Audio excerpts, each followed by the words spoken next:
Hi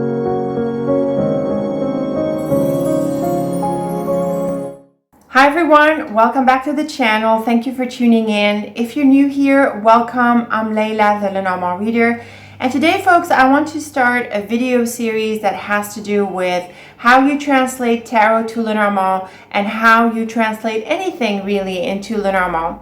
And so I've had this idea in mind for a while because I know that most of us come from a tarot background into Lenormand. But also recently, when I open up the Q&A platform, I've had a question come from Nina Jade, asking me to do this. So I was really delighted that there was interest out there and that aligned with my intuition of wanting to do something like this. So in this first video about how to speak Lenormand, I want to do the most obvious first step in this area, and it's looking at the cards that are in both decks. So the symbols that are found in both decks, and we've got a few of these, and this is what I want to talk through in this video. Okay, so I've got the 5 cards that have symbols that are in common to both Lenormand and the tarot deck. The first one is maybe not a direct similarity in symbols. We've got the coffin from Lenormand and the death card from the tarot deck. And these are pretty close because the coffin is pretty much associated with the idea of death. So I've pulled these and I have them as part of this set of cards with common symbols to both decks.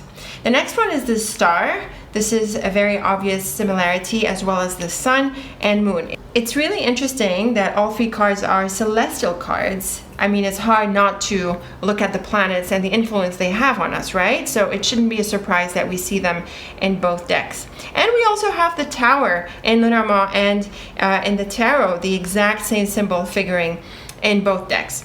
So let's go ahead and take these cards in turn and compare their meanings between the 2 decks. The first one is the coffin and the death card. So the coffin is very much about endings, as is the death card. The thing about the death card is that it is, apart from it being a major arcana like all of them are, interestingly enough, the death card is very much about deep personal transformations in the tarot. So it does have a really spiritual indication that comes with it, and most tarot readers will see the death card as an important ending and as a deeper spiritual transformation than the day-to-day stuff that might be captured in the minor arcana. In Lenormand's coffin card, the idea of transformation is not so much indicated, but the idea of an ending is very much indicated. In Lenormand, the transformation would probably be best captured by something like the stork, and possibly in other combinations as well. The coffin in Lenormand is more directly about endings, but it also has an indication of a waiting time, patience, things not really going anywhere. And in the tarot, I don't feel this is so much about the death card. Possibly if it were reversed, in the tarot, it can represent this idea of things being stalled. And there is also the Wheel of Fortune. When it shows up reversed, it can mean that things are stuck and not really moving forward. At least some authors will look at it this way. But in general, the coffin and the death card are very similar. This is an ending, time to turn the page and to move on to something else. Okay, let's move on to the star cards. So the star is very similar in both meanings, in both decks, I mean.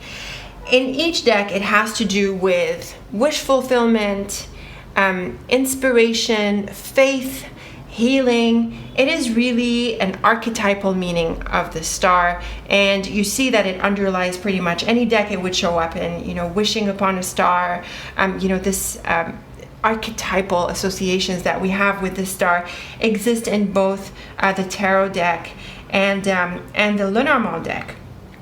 Sometimes the reverse star in the tarot can suggest that wishes aren't fulfilled, and that there could be a delay in manifesting our desires and things like that.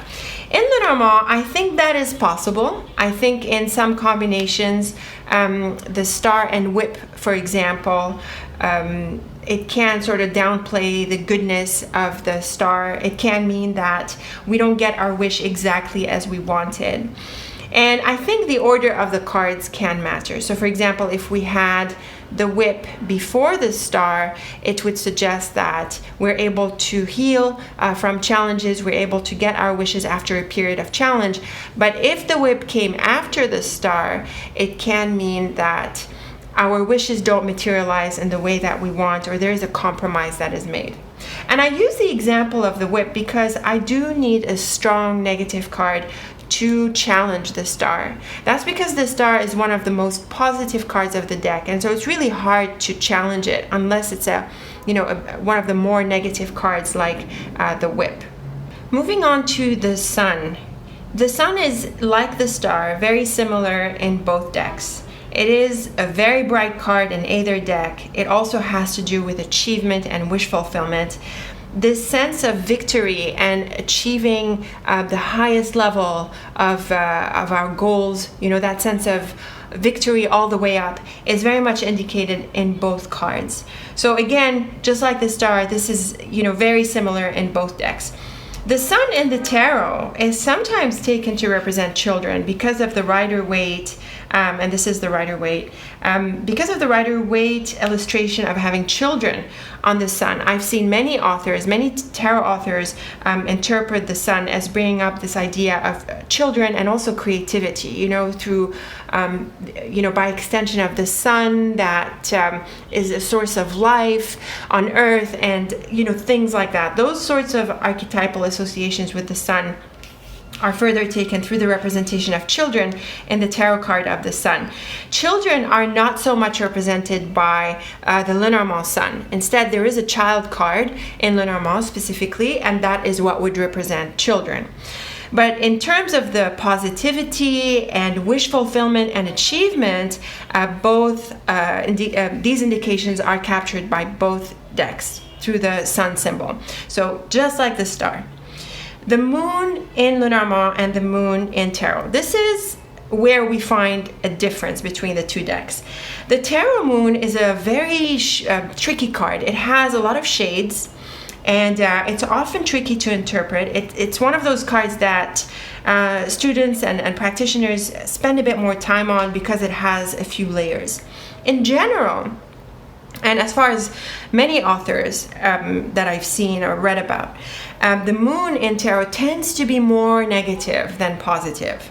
It is associated with intuition, the psychic world, and all of that area, but it is also associated pretty strongly with illusions. And so this is where the negative implications of the moon come through. Not so in Lenormand.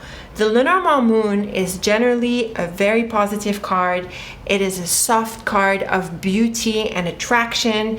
Yes, it does bring up intuition and psychic abilities and all of that, but there are no negative associations with the moon in and of itself as it stands. Now, when the moon shows up with negative cards in Lenormand, for example, well, of course, the whip and scythe and these, but I'm thinking the clouds or the mouse and the fox and the snake, the more subtle cards when it comes to the negative cards. These are the cards that I feel bring out best the idea of illusion, the idea of things not being what they appear to be, especially with cards like the snake and the fox, which are by themselves cards that lack transparency, that often represent someone who is tricky and false to your face. So when we see the moon, that side of the moon can come through, and so that's when the Lenormand moon is a bit more similar to the tarot moon. And I think it applies as well when the card is negative. In tarot, in the tarot deck, the reversed moon is not, I feel, doesn't really add value to the main meaning of the moon. Some people read it as releasing illusions and things like that. So the opposite of what it means upright. But honestly, I'm more tempted to read the moon upright as positive, and then as negative, as reversed. That's where I feel the more negative aspects of illusion can come through. So that is the take on the differences between the Lenormand moon and the tarot moon. The Lenormand moon is on its own, by default, a positive card generally. It points to attraction and beauty, whereas the tarot moon in and of itself tends to be associated with illusions a lot more strongly than the Lenormand moon. And then we have the tower in each deck. This is another symbol that is interpreted very differently in the two decks. The tarot tower is very hard to misinterpret when you have an illustration like this. It has to do with the lightning that hits the tower, and the people are falling out of the tower, so it's being struck by lightning, and there is that sense of suddenness and speed that comes through the tower. So this often means that your illusions are going to be shattered. The status quo is going to be shattered. Things are no longer going to be the same, and it often comes aggressively, and it can be a very challenging phase represented by the tower. But also, a lot of authors see this as beneficial. The idea of being thrown out of a status quo that is no longer working. The idea of being forced out of ideas that are no longer valid. There is that sense that life is forcing you in a certain direction, but there can be relief that comes through this. And it's worth noting that, in the tarot cards in the major arcana, the sequence of the major arcana is relevant to the story of the soul, because that's what the major arcana are, right? I'm sure you tarot readers out there know that. It has to do with the unfolding of the journey of the soul, and this is how the tarot cards, major arcana, are also associated with the tree of life. So the star comes after the tower. Star is 17 and tower is 16. And so after this shattering that we see in the tower card, there is a healing. This is where we see the idea of release and relief. So that's why a lot of authors see this as positive. And I would certainly align with that, because I guess it's a personal thing. I support change. I think it's important to release things almost constantly because life is ever changing. I like the idea of having insight. Even if it's challenging, I'm good with it, because on the other side of it, there often is relief and a good thing, a good new place that comes through. Now, the Lenormand tower is really different. It has nothing to do with what the tarot tower is about. The Lenormand tower is also one of those cards that is not so obviously clear what it means. It tends to not mean much to people when they first land on the deck. So it's one of those cards that you need to sort of work on a bit more, and the definition of the card is a bit more, a bit more forced possibly, like you have to decide what the card means. But in general, the tower has to do with the time, the past, and it also has to do with the sense of authority and expertise, and it's often associated with the law and administration at that level. So, so as you can see, this is very different from what the tarot tower is about. What can possibly be in common to both is that notion of wisdom. The tower in Lenormand is very much associated with the idea of having high level of expertise. It's associated with experts and consultants and people who have a lot of experience over time. And so these are people you go to for wisdom and experts. They can be mentors and, consultants at that level.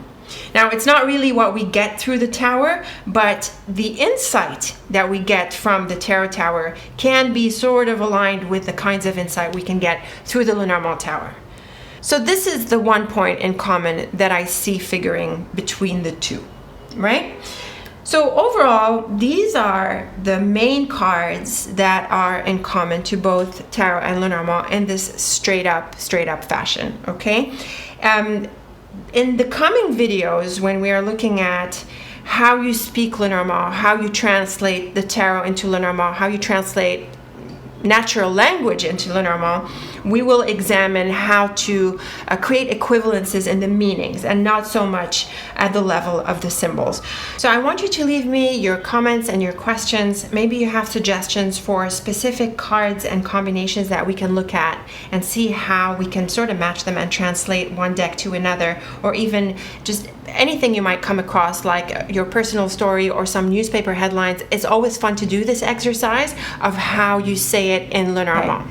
So I hope you've enjoyed this video, folks. I hope it makes sense for you to compare the tarot with the Lenormand. If you have questions around which cards you would like to translate into Lenormand, do send them my way. We can take them up in this video series. And it's not just tarot to Lenormand. It can be any other deck that you work with and you're wondering what would be the equivalent in Lenormand. I'm also happy to look at that. And on top of that, any other idea, any newspaper headline or movie title you want to translate into Lenormand, do send it my way and we can take them up in this video series. So I hope you like this idea of doing how to say it in Lenormand videos. If you have other suggestions and ideas for videos, do send them my way. I'm happy to think about them. Until we meet again, thank you so much for tuning in and take very good care of yourself.